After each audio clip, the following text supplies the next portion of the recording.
ನಮಸ್ಕಾರ. ತಾಂತ್ರಿಕ ಕನ್ನಡ ದೃಶ್ಯಾವಳಿ ಮಾಲಿಕೆಗೆ ತಮಗೆ ಸ್ವಾಗತ.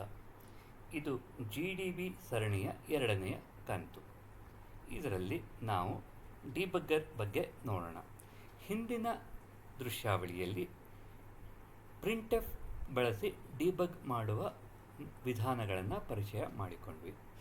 ಇಂದು ಡಿಬಗ್ಗಿಂಗ್ ಟೂಲನ್ನು ಬಳಸುವುದರ ಬಗ್ಗೆ ನೋಡೋಣ. ಇಂದು GDB ಅಂದರೆ ಏನು, ಹೌ ಟು ಕಂಪೈಲ್, GDB ಬಳಸಿ ಹೇಗೆ ಕಂಪೈಲ್ ಮಾಡುವುದು ಹಾಗೂ GDBಲಿ ಹೇಗೆ ಬಳಸುವುದು ಬಗ್ಗೆ ನೋಡೋಣ. ಡಿಬಗ್ ಯಾಕೆ ಬೇಕು ಅನ್ನೋದನ್ನು ಹಿಂದಿನ ದೃಶ್ಯಾವಳಿಯಲ್ಲಿ ನೋಡಿದ್ದೀವಿ. ನಮ್ಮ ಪ್ರೋಗ್ರಾಮ್ ಸರಿಯಾಗಿ ಕೆಲಸ ಮಾಡದೇ ಇದ್ದಾಗ ಅದರಲ್ಲಿರುವ ತಪ್ಪುಗಳನ್ನು ಕಂಡುಹಿಡಿಯಲು ಡಿಬಗ್ಗರನ್ನು ಬಳಸಬಹುದು. ಸಿಂಬಾಲಿಕ್ ಡಿಬಗ್ಗರ್ ಅಂದರೆ ನಾವು ಸಿಂಬಾಲ್ಗಳನ್ನು ಬಳಸಿ ನಮ್ಮ ಫೈಲಲ್ಲಿ ನೋಡಬಹುದು. ಉದಾಹರಣೆಗೆ ಮೇನ್ ಅನ್ನೋದು 13ನೇ ಲೈನ್ನಲ್ಲಿ ಇರಬಹುದು. ನಮ್ಮ ಬರೆದ ಪ್ರೋಗ್ರಾಮಲ್ಲಿ 13ನೇ ಸಾಲಿನಲ್ಲಿ ಮೇನ್ ಅಂತ ಇರಬಹುದು. ನಾವು 13ನೇ ಲೈನ್ ಅಂತ ಹೇಳೋದರ ಬದಲು ಮೇನ್ ಅಂತಲೇ ಹೇಳಬಹುದು. ಯಾವುದೋ ಒಂದು ಫಂಕ್ಷನ್ ಕಾಲ್ ಮಾಡಿದ್ದೀವಿ, ಮ್ಯಾಟ್ರಿಕ್ಸ್ ಮಲ್ಟಿಪ್ಲಿಕೇಶನ್, ಮ್ಯಾಟ್_ಮಲ್ ಅನ್ನೋದು, ಅದು 132ನೇ ಲೈನಲ್ಲಿ ಇರಬಹುದು. ನಾವು 132 ಲೈನ್ಗೆ ಹೋಗು ಅಂತ ಹೇಳೋದರ ಬದಲು ಮ್ಯಾಟ್_ಮಲ್ ಅನ್ನೋ ಸಿಂಬಾಲ್ಗೆ ಹೋಗು ಅಂತ ಹೇಳಬಹುದು. ಇವಕ್ಕೆ ಸಿಂಬಾಲಿಕ್ ಡಿಬಗ್ಗರ್ ಅಂತಾರೆ. GDB is the GNU debugger. ಇದು ಡಿಬಗ್ ಮಾಡಲು ಬಳಸುವ ಸಾಧನ.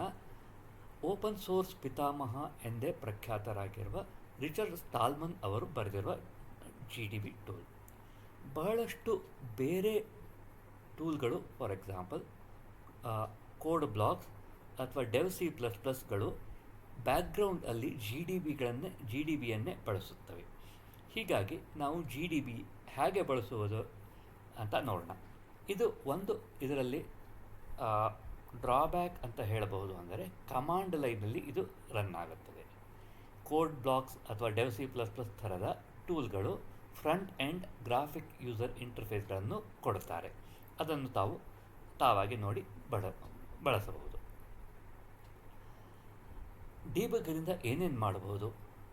ನಾವು ಬ್ರೇಕ್ ಪಾಯಿಂಟ್ ಮತ್ತು ವಾಚ್ ಪಾಯಿಂಟ್ಗಳನ್ನು ಹಾಕಬಹುದು. ಅಂದರೆ 15 ಲೈನ್ವರೆಗೂ ಪ್ರೋಗ್ರಾಮನ್ನು ಎಕ್ಸಿಕ್ಯೂಟ್ ಮಾಡಿ ನಂತರ ಪಾಸ್ ಮಾಡು. 15ನೇ ಲೈನ್ ಮುಂದೆ ಹೋಗಬೇಡ, ಅಷ್ಟರವರೆಗೆ ಮಾತ್ರ ಪ್ರೋಗ್ರಾಮ್ ಎಕ್ಸಿಕ್ಯೂಟ್ ಮಾಡು ಅಂತ ಬ್ರೇಕ್ ಪಾಯಿಂಟ್ಗಳನ್ನು ಹಾಕಬಹುದು. ಅಥವಾ ಈ ವೇರಿಯೇಬಲ್ ಮಾಡಿಫೈ ಆದ ತಕ್ಷಣ ನಿಂತ್ಕೋ, ಪಾಸ್ ಮಾಡು ಅಂತ ಹೇಳಬಹುದು. ಅಂದರೆ ವಾಚ್ ಪಾಯಿಂಟ್ಗಳನ್ನು ಹಾಕಬಹುದು. ನಾವು ಮೆಮರಿಯಲ್ಲಿ ಯಾವ ರೀತಿಯ ಡೇಟಾ ಇದೆ, ಡೇಟಾ ಮೆಮರಿಯಲ್ಲಿ ಸರಿಯಾಗಿ ಅಪ್ಡೇಟ್ ಆಗ್ತಾ ಇದೆಯಾ ಅಂತ ನೋಡಬಹುದು. ಅದರಂತೆ CPU ರಿಜಿಸ್ಟರ್ಗಳನ್ನು, ಸ್ಟ್ಯಾಕ್ ಮೆಮರಿಗಳನ್ನು ನಾವು ಗಮನಿಸಬಹುದು. We can modify the variable 5 ಇದ್ದರೆ ಸರಿಯಾಗಿ ಬರ್ತಾ ಇಲ್ಲ, 6ಕ್ಕೆ ಸರಿಯಾಗಿ ಬರ್ತಾ ಇದೆಯಾ, ಆ ವೇರಿಯೇಬಲ್ನ ಡಿಬಗ್ಗರಲ್ಲಿ ಅದನ್ನು ಬದಲಿಸಿ ಪ್ರೋಗ್ರಾಮನ್ನು ರನ್ ಮಾಡಿದ್ರೆ ಸರಿಗೆ ಬರ್ತಾ ಇದೆಯಾ ಅಂತ ನಾವು ನೋಡಬಹುದು. ಉದಾಹರಣೆಗೆ ಫಾರ್ i = 1 to 1000 ಅಂತ ಇದ್ದರೆ 1000 ಸರ್ತಿ ಆ ಲೂಪಲ್ಲಿ ಹೋಗೋದು ಬೇಕಾಗಿಲ್ಲ. 2 ಸರ್ತಿ ಸರಿಗಿದೆ ಅಂತಂದರೆ i ವ್ಯಾಲ್ಯೂನ 999 ಅಂತ ಕೊಟ್ಟು ಮುಂದೆ ಕಂಟಿನ್ಯೂ ಮಾಡೋದು 1000 ಅಂತ ತಗೊಂಡು ಅದು ಮುಂದೆ ಹೋಗ್ತದೆ. ಸೆಗ್ಮೆಂಟೇಷನ್ ಫಾಲ್ಟ್ ಅನ್ನೋದು ಬಹಳಷ್ಟು ಕಾಮನ್ ಆಗಿ ಬರುವ ಎರರ್.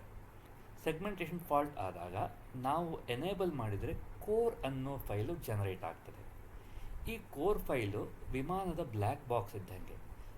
ಪ್ರೋಗ್ರಾಮ್ ಕ್ರ್ಯಾಶ್ ಆಗುವ ಮುಂಚೆ ಏನೇನು ಆಗಿತ್ತು ಅಂತ ಈ ಕೋರ್ ಫೈಲಲ್ಲಿರುತ್ತೆ. ಅದನ್ನು ನಾವು ನೋಡಿ ಪ್ರೋಗ್ರಾಮ್ ಯಾಕೆ ಕ್ರ್ಯಾಶ್ ಆಯಿತು ಅಂತ ನೋಡಿ ನಮ್ಮ ಪ್ರೋಗ್ರಾಮ್ಗಳನ್ನು ಸರಿ ಮಾಡಬಹುದು. ಪ್ರೋಗ್ರಾಮ್ ಎಂಡ್ಲೆಸ್ ಲೂಪಲ್ಲಿ ಹೋಗಿದರೆ ಅದನ್ನು GDB ಒಳಗೆ ತೆಗೆದುಕೊಂಡು ಯಾಕೆ ಎಂಡ್ಲೆಸ್ ಲೂಪಲ್ಲಿ ಹೋಗ್ತಾ ಇದೆ ಅಂತ ನಾವು ಅನಲೈಸ್ ಮಾಡಬಹುದು. ಶಾರ್ಟಾಗಿ ಡಿಬಗ್ಗರ್ ನಮ್ಮ ಪ್ರೋಗ್ರಾಮನ್ನು ಸರಿಯಾಗಿ ಕೆಲಸ ಮಾಡಲು ಸಹಾಯ ಮಾಡುತ್ತದೆ. ಡಿಬಗ್ಗರ್ ಹೇಗೆ ಬಳಸುವುದು?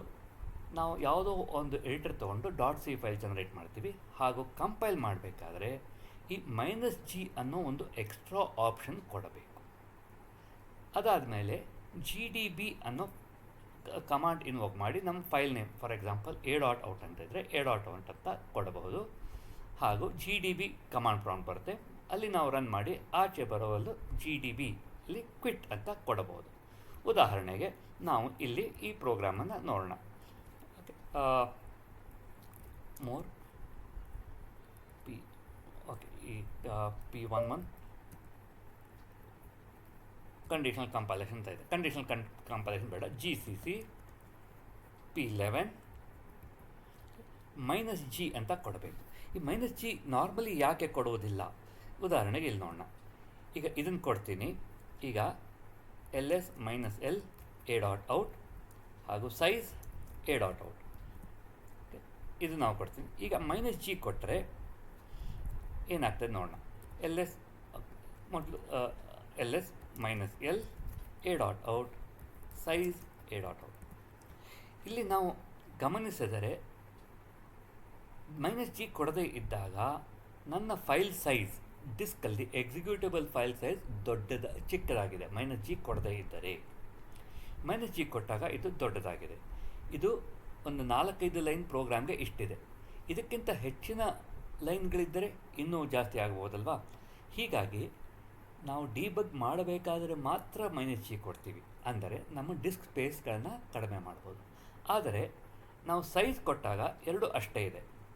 ಅಂದರೆ ಇದು ಡಿಬಗ್ಗಿಂಗ್ ಇನ್ಫಾರ್ಮೇಷನ್ನ ರನ್ ಟೈಮಲ್ಲಿ ಮಾತ್ರ ತಗೊಳ್ಳುತ್ತೆ. ಅದು ಡಿಬಗ್ ಕೊಟ್ಟಾಗ ಮಾತ್ರ ಅದು ಲೋಡ್ ಮಾಡುತ್ತೆ. ಇಲ್ಲ ಅಂತಂದರೆ ರನ್ ಮಾಡಬೇಕಾದ್ರೆ ಅದು ಸೈಜ್ ಅಷ್ಟೇ ಇರುತ್ತೆ. ಡೈನಾಮಿಕ್ ಲಿಂಕಿಂಗ್ ಪಾರ್ಟ್ ಅಂತ ಹೇಳ್ತೀವಿ ಇದನ್ನು. ಹೀಗಾಗಿ ನಮಗೆ ಡಿಬಗ್ಗಿಂಗ್ ಬೇಕು ಅಂದಾಗ ಮಾತ್ರ -G ಆಪ್ಷನ್ ಕೊಡೋಣ, ಇಲ್ಲ ಅಂತಂದರೆ -G ಬೇಡ. ಸೊ ಇನ್ನೊಂದು ಸರ್ತಿ ಮಾಡೋಣ. Compilation with -G, GDB invoke ಮಾಡಿ GDB a.out ಪ್ರೋಗ್ರಾಮ್ ಬಂದಿದೆ.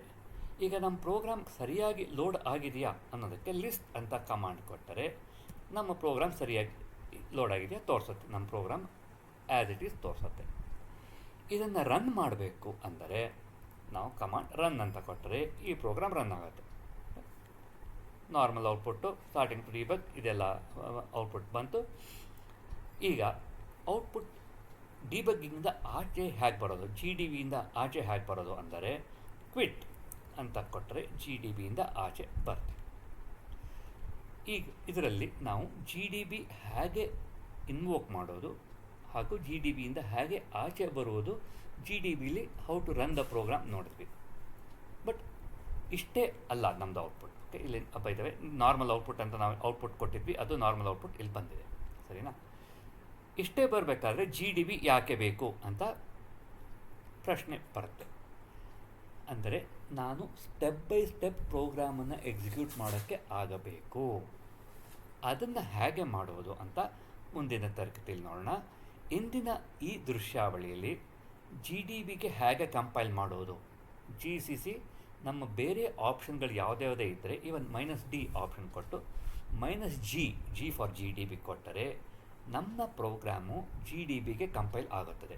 ಕೆಲವೊಬ್ರು ಹೇಳ್ಬೋದು ಅದು GDB -A ಕೊಡಲಿಲ್ಲ ಅಂದರೆ ಏನಾಗುತ್ತೆ ನೋಡೋಣ ತಾಳೆ, ಅದನ್ನು ನೋಡಬೇಡ. -G ಕೊಡಲಿಲ್ಲ. ಈಗ GDB ಇನ್ವೋಕ್ ಮಾಡ್ತೀನಿ, ಅದು ಎರರ್ ಅಂತ ಹೇಳುತ್ತೆ. ಸಿಂಬಾಲ್ಸ್ ನಾಟ್ ಲೋಡೆಡ್ ಅಂತ ಇದೆ. No debugging symbols found in a.out ಅಂದರೆ ಇದಕ್ಕೆ ಡಿಬಗ್ ಮಾಡೋಕ್ಕೆ ಸಾಧ್ಯ ಇಲ್ಲ. ಇಲ್ಲಿ ಲಿಸ್ಟ್ ಅಂತ ಕೊಟ್ಟರೆ ಯಾವುದು ಇಲ್ಲ ಅಂತ ಹೇಳ್ತಾ ಇದೆ. ಅಂದರೆ -G ಕೊಟ್ಟರೆ ಮಾತ್ರ ಡಿಬಗ್ಗಿಂಗ್ ಆರ್ ದ GDBಗಳನ್ನು ಬಳಸಬಹುದು. Enter and exciting the GDB ಹಾಗೂ ನಮ್ಮ ಫೈಲ್ ನೇಮ್ a.out ಅಥವಾ ಫೈಲ್ ನೇಮ್ .exe ಅದನ್ನು ಕೊಟ್ಟು GDBಲಿ ಎಂಟರ್ ಮಾಡ್ಬೋದು. ಲಿಸ್ಟ್ ಕೊಟ್ಟರೆ ಅದು ಪ್ರೋಗ್ರಾಮನ್ನು ಲಿಸ್ಟ್ ಮಾಡುತ್ತೆ, ಹಾಗೂ ರನ್ ಕೊಟ್ಟರೆ ಪ್ರೋಗ್ರಾಮ್ನ ಫುಲ್ ಸ್ಪೀಡ್ ಎಕ್ಸಿಕ್ಯೂಟ್ ಮಾಡುತ್ತೆ. ನಮ್ಮ ಶೆಲ್ಲಲ್ಲಿ ಎಕ್ಸಿಕ್ಯೂಟ್ ಮಾಡ್ತೀವಿ ಹಾಗೆಯೇ. ಹಾಗೂ ಕ್ವಿಟ್ ಅಂತ ಕೊಟ್ಟರೆ GDBಯಿಂದ ಆಚೆ ಬರುತ್ತೆ. ಬೇರೆ ಥರದ ಕಮಾಂಡ್ಗಳನ್ನು ಮುಂದಿನ ದೃಶ್ಯಾವಳಿಯಲ್ಲಿ ನೋಡೋಣ. ಧನ್ಯವಾದಗಳು.